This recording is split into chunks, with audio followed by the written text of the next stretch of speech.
Welcome back, darlings. This week's video is featuring this, the Nilfisk Excellent 160. Now, if you're going to call something excellent, it's got to live up to that name, isn't it? Let's find out. This could be Nilfisk copying Arva's homework. We've got an integral reel, we've got a stubby gun, we've got a collapsing handle. So, is it any better? Well, let's give you a more detailed look. Firstly, this 10-metre hose, not 12, and it's the same sort of flexi hose style arrangement. Maybe the Arva's marginally better, but it's not by much. You can't really tell the difference. In terms of overall build construction, there's no doubt that the Nilfisk is an absolute tank. It weighs about 4 times what the Arva does. I'll get the exact measurement for that a little bit later on. But in terms of the other stuff they've got here, got the onboard stowage for all the things. We've now got a proper foam cannon, or do we? Everything is, well, it's quite Nilfisky, isn't it? In the sense that everything's similar design concept with the previous model, like the C135 I had in the other video. But there's some differences. So let's have a look at this. So first off, we've got a nicely stowed foam cannon. It's a proper foam cannon. There's no markings on the bottle, so you can't really measure stuff out, but it is, from the breakdown video that I saw to repair it, there is a metal gauze filter in there, and it has the adjustable blades and adjustable amount of draw you want on it. So that's much more like a proper foam cannon. Let's see if it actually works like one. Stowed away nicely on the back here. So these rubber bands, which rubber bands are probably a bit disingenuous, but I like the idea. The fact that one end isn't permanently fastened on or isn't clipped in, it's a bit tricky because I keep finding they come off. Similarly, you've got the power cord, which is nice, and that you have to wind it up around your hand, I guess, really, and then hook it on. It's not as good as the old style on the E160 and on the Arva, where you had up the 2 points that you wound it around yourself. Storage here for this little nozzle.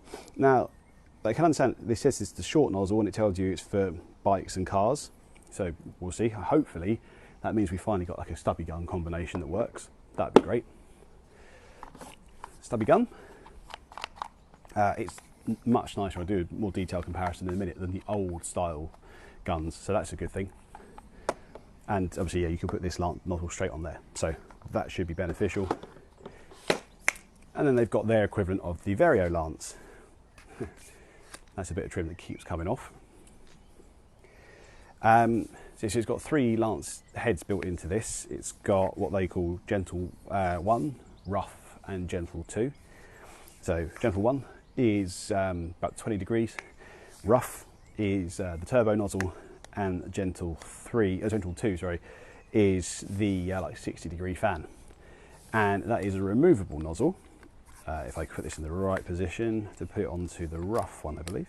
So you do it basically just by rotating the lance round, and there's the dots here that line up, and it comes off. Looks like it's serviceable in the sense that there's a pin that you can release here to get into the insides, which is good.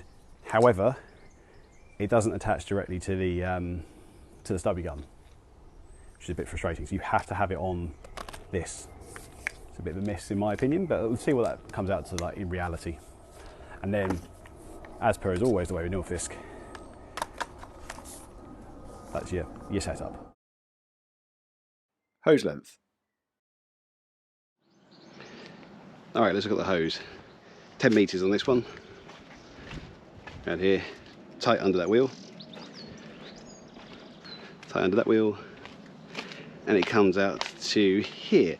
So, you're going to be able to get ish to the rear wheel on a car of this medium to SUV size, but we know from that footage, I'll show you that, of the Arva, I got to here, so I have plenty of flex. There's not much give in that, so it's not quite long enough on that front, but it's good. It's better than the 8-metre one, which only got you to the front wheel.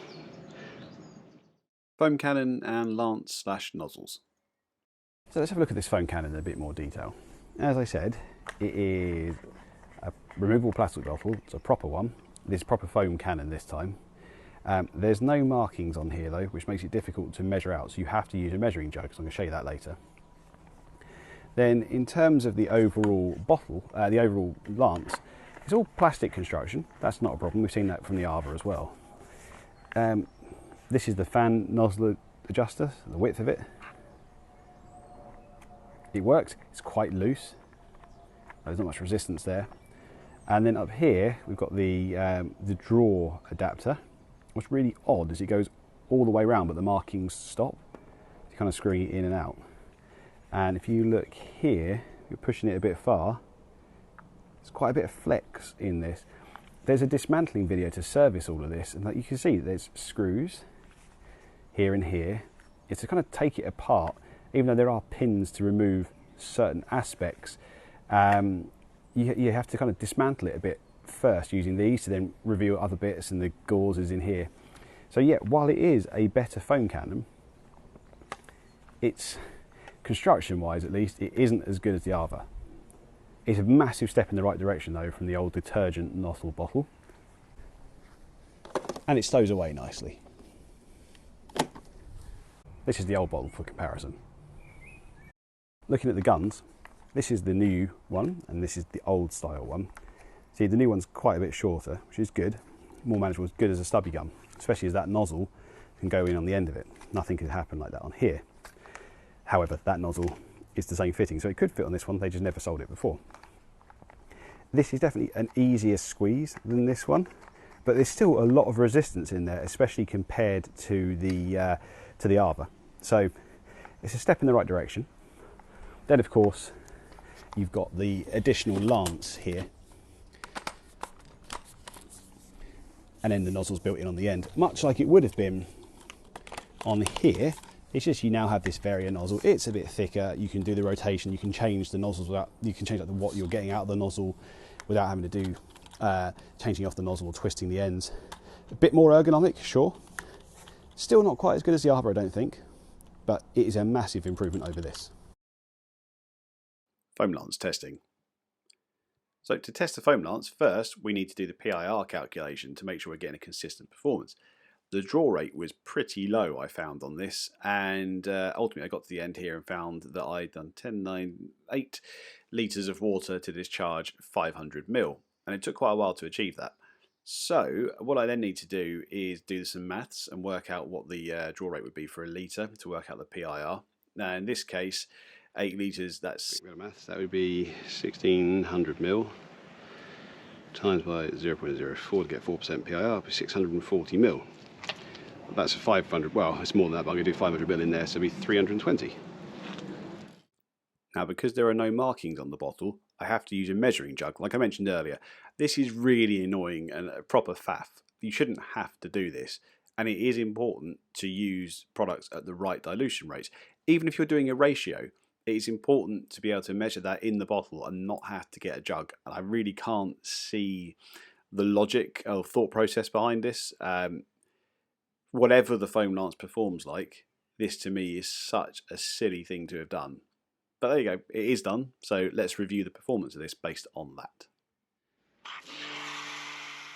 Alright, well let's get some of this onto the paint now. It's going on quite thin as you can see, but it is auto foam, so it's not the thickest. It is at 4% PIR, we know that because I did the maths, and it's consistent then with the Arbor footage which you'll see later. And there's a dramatic difference between the two lances.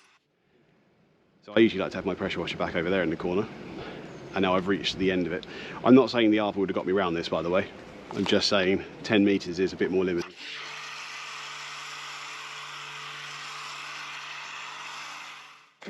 Just a quick bit of the Arbor footage here, 4% PIR for built hammer. Again, completely different, isn't it? We're going to switch back now to look at the Nilfisk. Now it's dwelled for a bit. Because it's quite a thin foam, it's clinging but could be better. It's still very wet, which is what you want. It's what you expect from auto foam. So it's not a dry foam because it's thin, but the dwell isn't quite there. Nozzles and lance. So we're going to go into this now. I want to show you the different settings. This is the 20-degree setting. I think this is gentle 1, and you can rotate it round to get gentle 2, which is the 60-degree fan. Both very good. I'm going to use the 20-degree setting, so gentle 1 for rinsing off the pre-wash. This is the auto foam.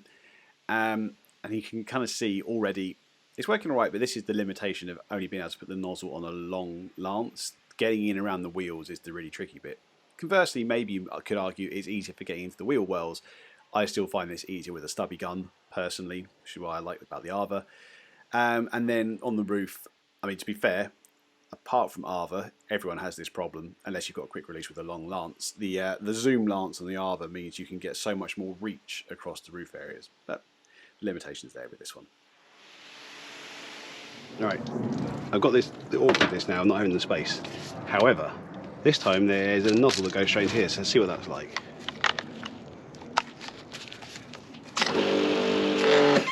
Well, that's useless, unless it's got some adjustability in it. Nope. That's useless. Well, after that disappointment, I've decided to go for the 60-degree Gentle 2 nozzle for rinsing off the shampoo. It works really well, as it did on the Arva. This is a great width of nozzle or fan that for rinsing shampoo, actually. I like that a lot. Then you've got the issues again with rinsing the wheels. You have to kind of come in from different angles when you've got the long thing, as well as not being able to have the space. I know I'm parked next to my van, but you know, this does happen for people. Some driveways are very tight. I did find that low pressure rinsing nozzle was good for the door shuts, but I mean, that's about it really. Right, so you get to this point of a review and you want to know, is it worth buying? No. No, it's not. I do not doubt that pumping this thing is incredible. It's an induction motor, that's why it weighs a ton. It's built like an absolute tank, and I think the pump will last for years and years and years, like most Nilfisks seem to. But it's not enough. I would take the Arva with the longer warranty and take your gamble on that. When I'm editing this, I realised I needed to make this point better than I had, so I'm interjecting it now. I said there that I would take a pump with the warranty with Arva, and that is true. However, the Nilfisk warranty, as standard, is 2 years. It's a free upgrade to 5 years if you register your product for free, right? So you don't have to do anything, and you get a 5-year consumer warranty. That's quite a big jump for no extra money, and a real benefit there, especially as there seems to be quite a few issues with Arva's customer support and warranty claims at the moment, and that's mainly that the customer services aren't getting back to them. Customer services are based in Norway, English isn't their first language. I think they're getting quite a big volume of calls at the moment, especially as it seems to be issues with the P60, P70, P80.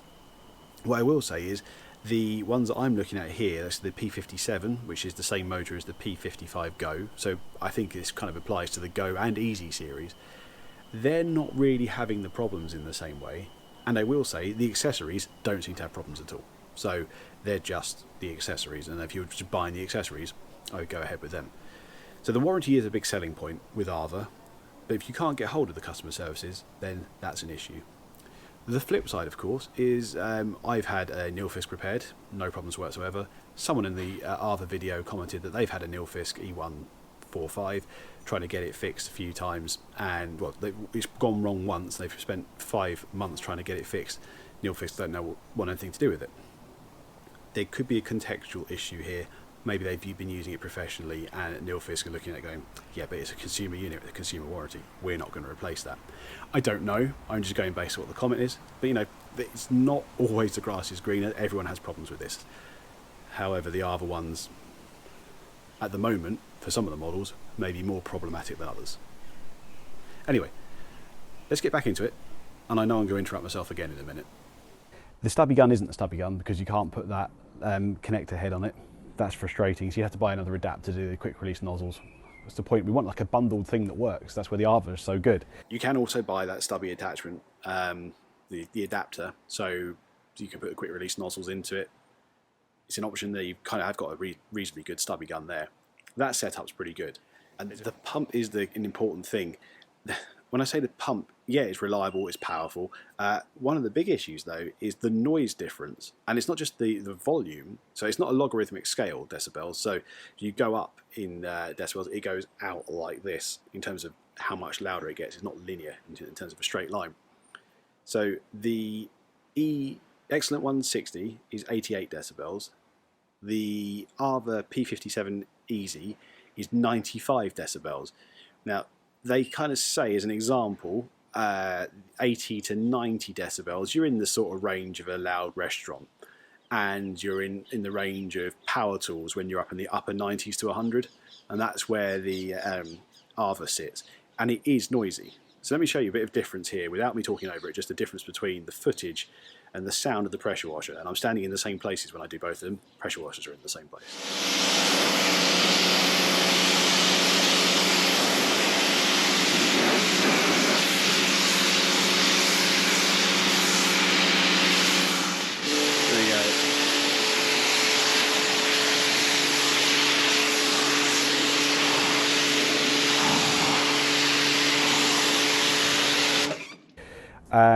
The hose length, 10 metres, could be longer, isn't a huge deal breaker, but all the things added up don't make sense to me. The cable stowage on the back, not as good. Now, with my other review of the Arva, I said, oh, you could have a Nilfisk and you could put the Arva accessories on it, which is what I was going to say for this, but here's something. This is the hose from my C135, okay? The ends of this and the ends on this look identical. It fits this. The Nilfisk hose is the same outlet as the Arva, so it fits, no problem. Just fits without any issues at all. However, it doesn't fit on this one. So they've changed something somewhere in here. Now, just to prove that, it's the old Nilfisk lance. It does fit this. So there's something very subtly different about this hose that means it doesn't fit the Arva. And I don't know why. I just cannot make it. It's not docking and locking correctly, and I can't make it work even by opening up the release to get it in there.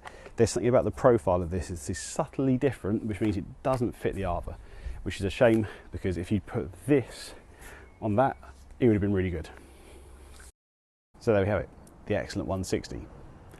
Good, yes, but not excellent. I would not recommend buying this.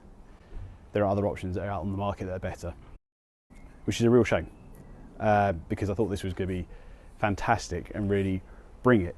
But Arva have done things that make it better. I think the pump will be better in this. It weighs an absolute ton. Like the Arva, you can see in my other video, lifted out no problem. This one, I've got RSI in this wrist, so it's a bit difficult, but it's incredibly heavy. Like, it's a two-handed job, I can't do it with. Just so you know, I thought it's about 4 times the difference. It's not, it's twice, but the Arva is about 11.5 kilos and the Nilfisk is 23.5, so it is very heavy. Weight isn't everything though, is it? And I'd say the Arva P60, P70, this weighs like that, you know. So I'd spend your money there. Or even the E160, because that has a steel reinforced hose. It's on the model they don't make anymore, but it's still available. Has steel reinforced hose, 10 meters, reel on top. Has the winding on of the cables on the back there, no problem. And the hose fits the Arva, because it's the old style connector. Even though there's not much difference, it's really odd. Hope that's been useful. See you in the next one.